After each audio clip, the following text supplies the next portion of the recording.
Hey there, Tanel. How's it going? So, have you ever wanted to have a Volt build or a Warframe in general that can not only nuke the map but also heal their teammates, the payload, the companions, pretty much everybody in range, while also constantly have shield gating provided for everybody?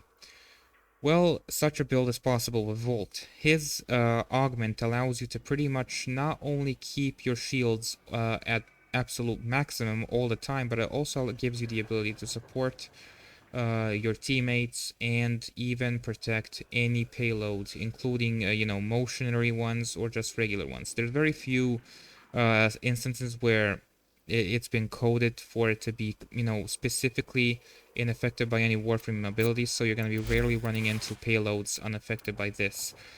So this is a nuke slash support type of Volt. Basically, you'll be completely overshielding yourself 24/7, and if you have a squad, which is something I would recommend to you, they will be very thankful to you as well because they will be completely invincible next to you. We have two types of builds. One which is for armor stripping and nuking the enemy while also giving everybody overshields. We also have a second build which is for non-armored targets, which is effective against everybody really. This provides you with such good crowd control that you don't really have to worry about anything else. As long as this ability is active, there's going to be very little bullets going around. So let's take a look at the main build and what it provides to you. So we have two arcanes. This one gives you an additional 60% ability strength after you get 250 kills. So it scales with kills, and you will get there very quickly because these builds are for Steel Path and high-level missions specifically. You need a lot of enemies, and you are going to be dealing a lot of damage. Arcane Energy isn't necessary. You can use other methods like using the grimoire or using your companions to boost the amount of energy you'll be getting on average. Other than that, let's take a look at the mods. If you don't want to use Arcane Energize, you can use something like Augment or Multi-Efficiency. This increases duration for every second of which your shields are active, meaning that this is pretty much just gonna give you a constant 36% boost to duration, which is great. So let's take a look at the mods. This is a very simple setup.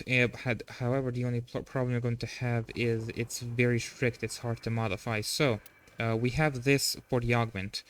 100 basically on ability cast, squad converts 150% of energy spent on shields while overshields are inactive. So basically, if you spend 50 energy, this augment gives you the ability to turn that into 125 shields.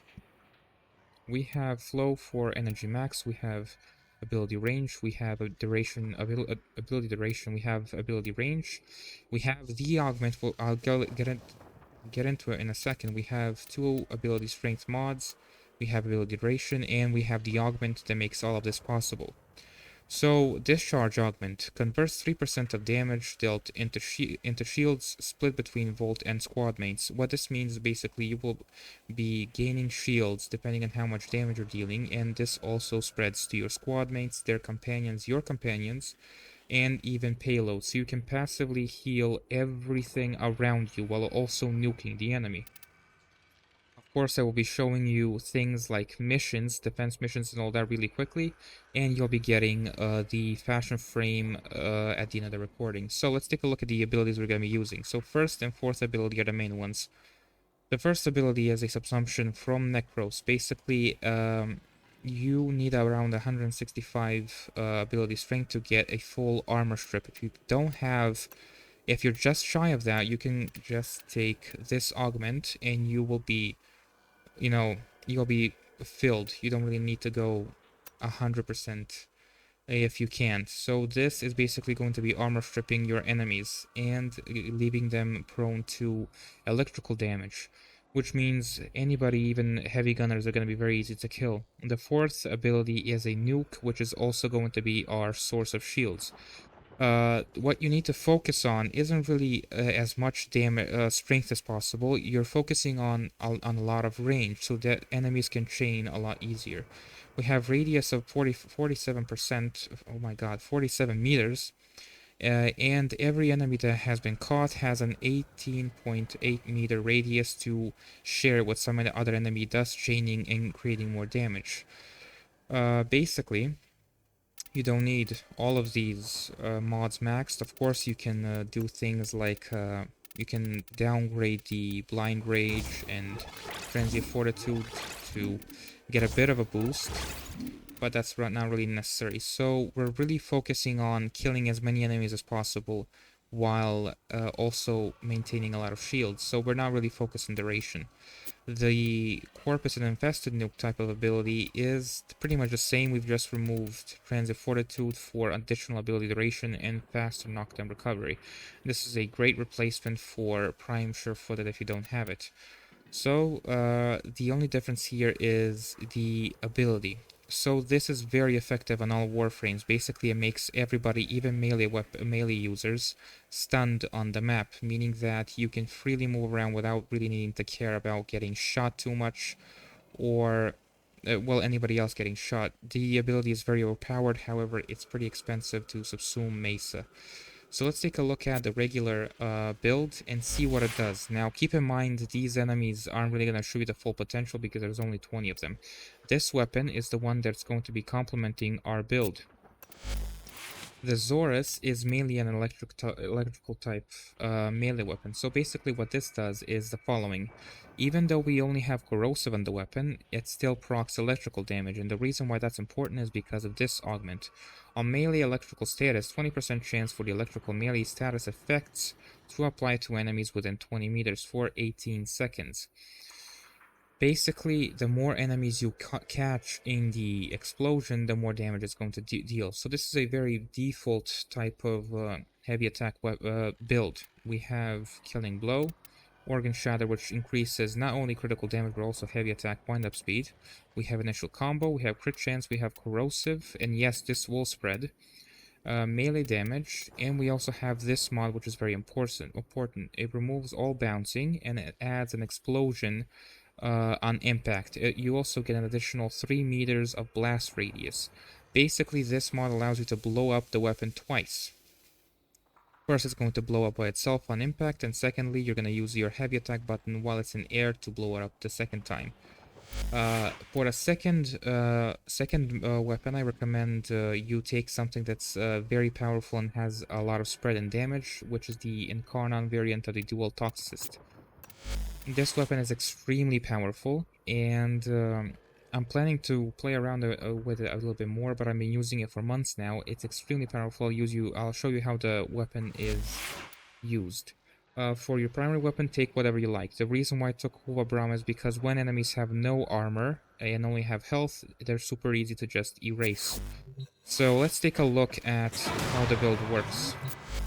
We're going to spawn non-Steel Path enemies first, level 195, and then we'll move on to Steel Path. Oh, wrong enemy. Fuck. Right. Now, let's jump in there, strip armor, nuke. And you can see there's pretty much no effort into it.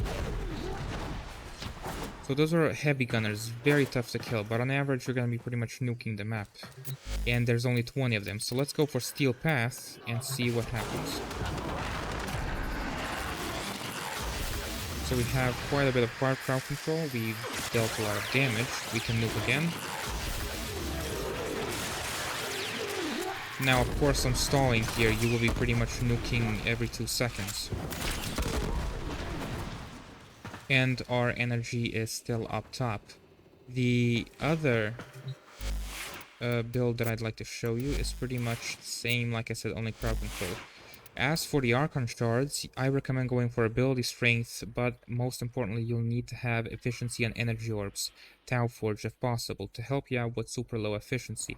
If you don't like the strength option, what I recommend is you throw in 2 for health and 2 for armor to boost your survivability even furthermore. So let's see what happens when we throw on things like crowd control. So now the enemy is pretty much stunned 24/7. We don't even need to use overshields. But if we did, our shields go way up really quickly.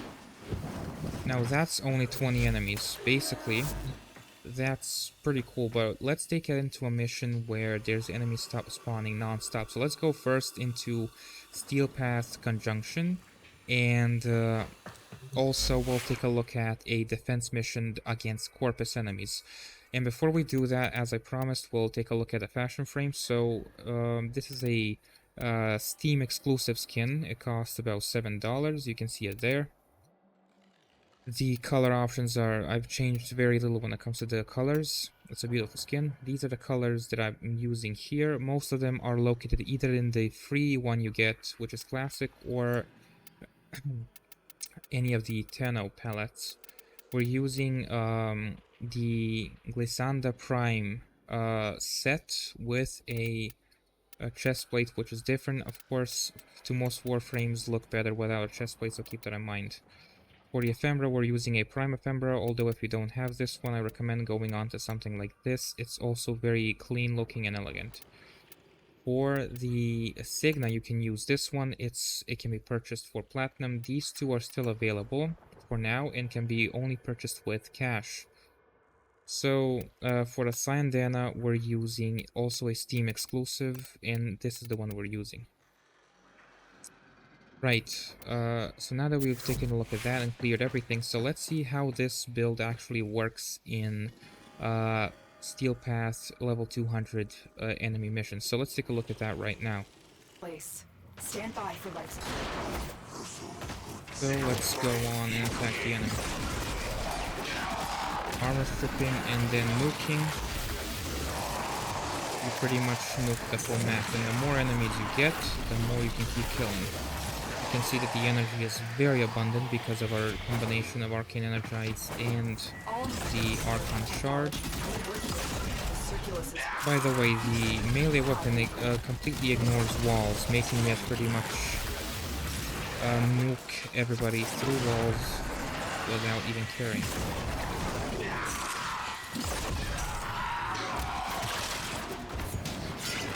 Keep in mind you need to pay attention to your shields due to the fact that you can die instantly. The invulnerability time is really nice, but you do need to pay attention to... Oops,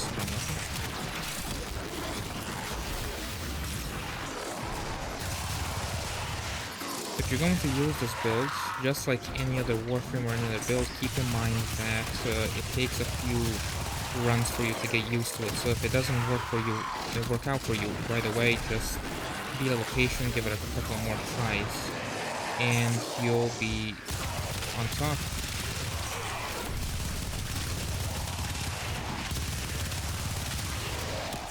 Right now I'm using 0 damage buffs, and the secondary weapon is completely just mowing down the enemy.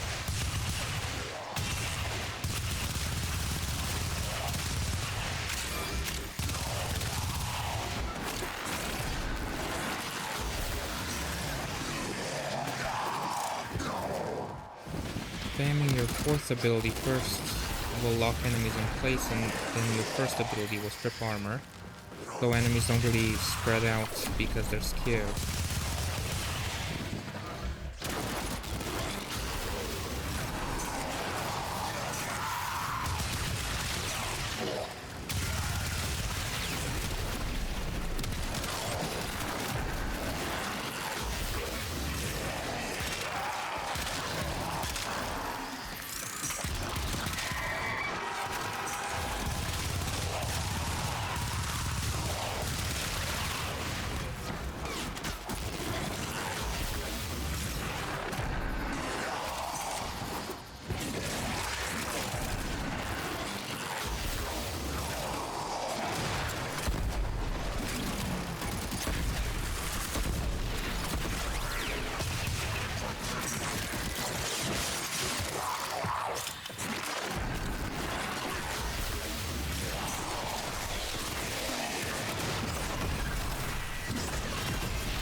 They scan you. Sentient planet.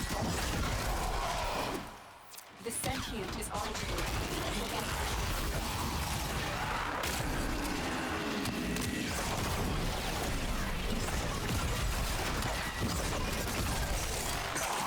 As you can see, hitting a lot of enemies at once really does a trick.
So you can pretty much see how this is going. You would need to adjust yourself to the build a little bit over time to basically go for like longer runs for like an hour. And getting a squad, like I said, this is a non-selfish build. It's very supportive of squads. So the more people you have working with you, the more damage altogether you can deal. The best part about this is you can help out your teammates pretty much pick out the most fragile builds, and all of you can still have a whole lot of strength. So, since we finished this right here, let's move on to something like a defense mission. Alright, cut to that now. Now we're gonna be going into everybody's favorite leveling mission, Hydron. And we're going to see how we fare against the enemy there.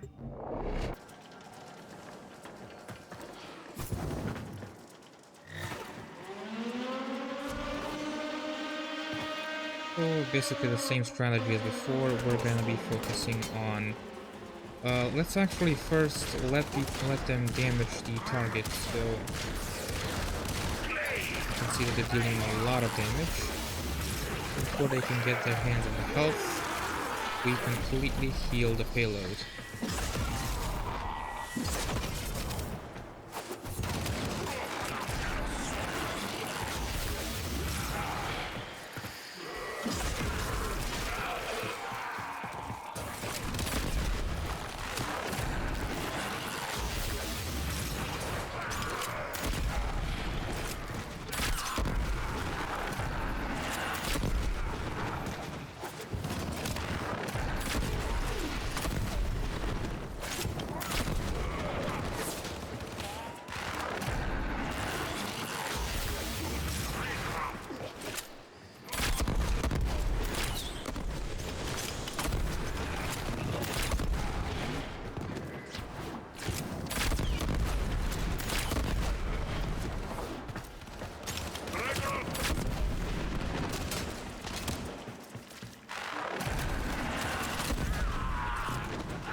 Getting them nice and close together is really useful for extra damage.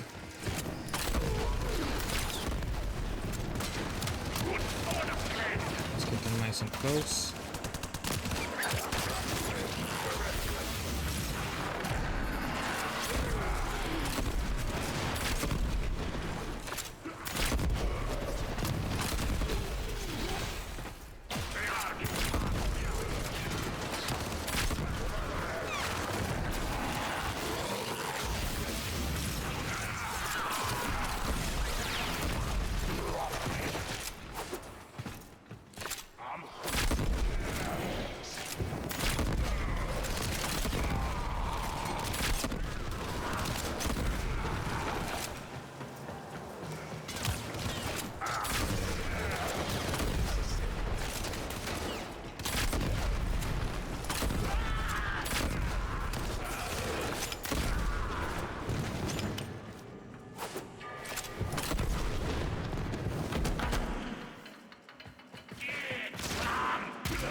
Just skipped the 5th wave.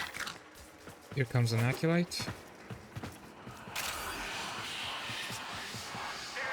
Now, since the Necros ability doesn't work on him, we're gonna be using the Operator.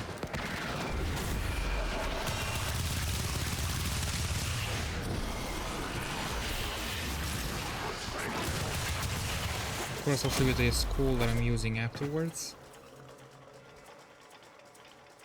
so that you can use it as well. The reason why I keep turning invisible is because of Prisma Shade and its ability.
And there you go. That's pretty much for the defense section. Now let's take a look at how easy Corpus enemies are with the other build for purely crowd control. Right. So the mission we'll be trying out for the Corpus enemies is the IO, my favorite mission. So let's take a look at this mission real quick. The Corpus are especially weak to Volt because of the electrical damage, taking down their field very quickly and then immediately eating away at the health. So now we're going to be using a completely different strategy, which is basically a combination of crowd control. You can see that it's stalling all of them pretty much. Now, we're gonna wait for a little bit of energy and then we're going to move the map.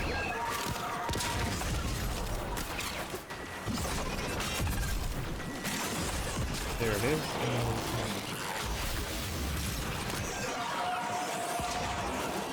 No need for honor stripping, of course. The only problem you would encounter with this build is the enemies tend to cluster up a lot less often due to crowd control.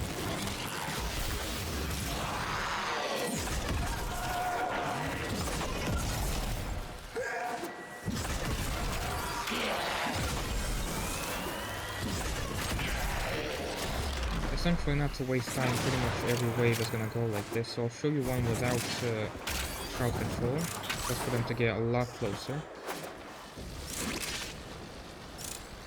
So now that we're invisible, so let them get as close as possible, and then we'll nuke.